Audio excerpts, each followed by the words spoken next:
سورۃ فاطر 21ویں پارے کے اندر ہے، اللہ فرماتے ہیں ان الشیطان لکم عدو، لوگو تمہارا رب اس بات کی گواہی دیتا ہے کہ شیطان تمہارا دشمن ہے، فاتخذوہ عدوا، تم بھی اپنے دشمن کو پہچانو، تم بھی اسے دشمن سمجھو، اور جس کو دشمن انسان سمجھتا ہے پھر اس سے بچتا ہے،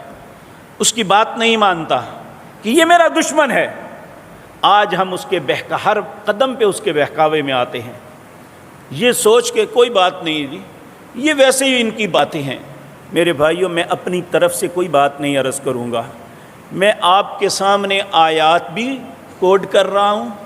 آپ اپنے گھروں میں جا کے ضرور دیکھنا۔ اگر یہ بات میری نہیں، بات میرے رب کی ہے، میری خطاؤں کی طرف نہ دیکھنا، اپنے رب کی عظمت کی طرف دیکھنا، اپنے